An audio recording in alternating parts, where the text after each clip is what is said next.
Shalom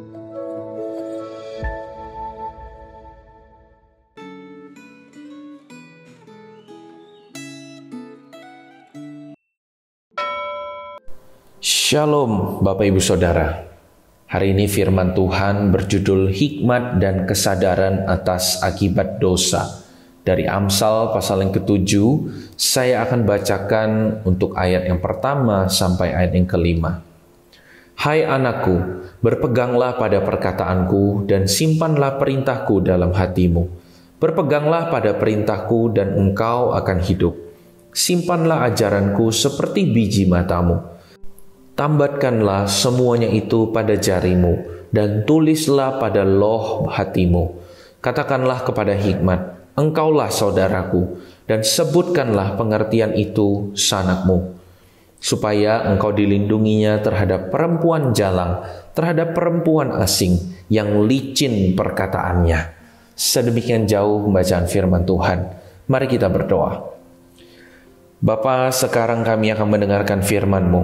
Tolong setiap kami ya Tuhan, bukakan hati dan pikiran kami, dan Roh Kudus Tuhan memberikan kami hikmat. Terima kasih, di dalam nama Tuhan Yesus kami berdoa. Amin. Penulis Amsal memperingatkan tentang bahaya perangkap perempuan jalang dan bahaya dosa perselingkuhan, serta mengajak pembaca melihat akibat yang menyertai dosa tersebut. Penulis mengingatkan pentingnya mematuhi perintah Tuhan, bersikap bijaksana ketika menghadapi godaan perempuan jalang, mempertimbangkan kerugian yang dialami secara moral dan spiritual, serta menyadari kemungkinan hilangnya harapan hidup bahagia. Memelihara dan mempertahankan komitmen hidup setia, baik dalam relasi pernikahan maupun dalam relasi persahabatan, adalah penting. Pembaca perlu mewaspadai godaan dosa yang dapat merusak seluruh kehidupan, antara lain dosa seksual, korupsi, dan bahaya adiksi atau kecanduan.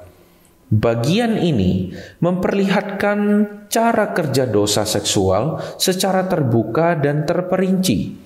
Di satu sisi, penulis memperkenalkan keberadaan dua jenis perempuan, yaitu perempuan bersuami yang melakukan perselingkuhan dan perempuan jalang, pekerja seks komersial.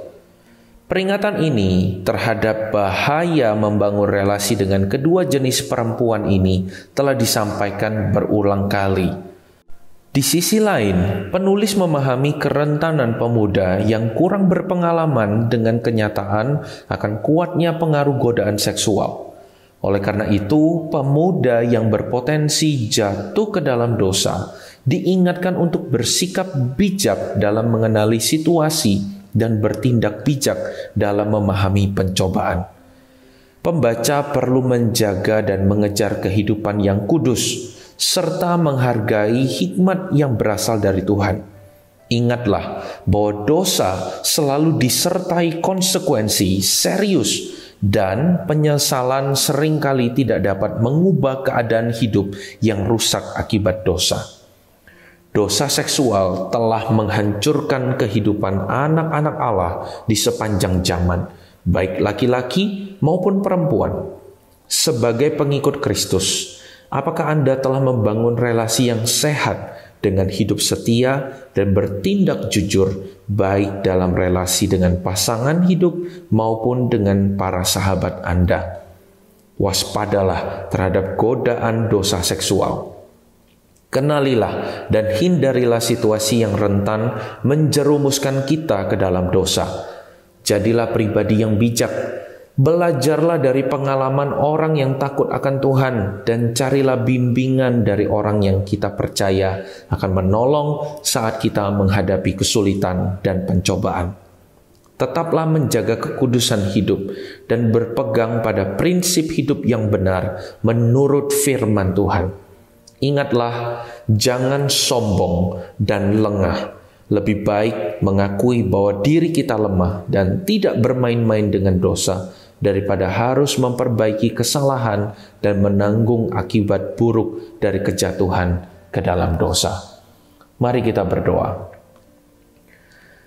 Bapa kami di dalam surga, kami akui di hadapan Tuhan, kami bukanlah orang yang kuat. Kami bukanlah orang yang mampu untuk menolak dosa kami sendiri. Kami bisa saja jatuh dan jatuh lebih dalam dosa yang kami alami. Tuhan, kami mohon dengan kerendahan hati, Engkaulah yang menolong setiap kami.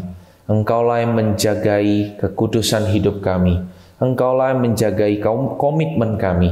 Dan Engkaulah juga yang kami mohon menjagai iman kami di hadapan Engkau. Agar kami tetap hidup jauh dari dosa yang menghampiri kami, dan kami hidup mendekat kepada Tuhan. Terima kasih Tuhan, di dalam nama Tuhan Yesus kami berdoa. Amin.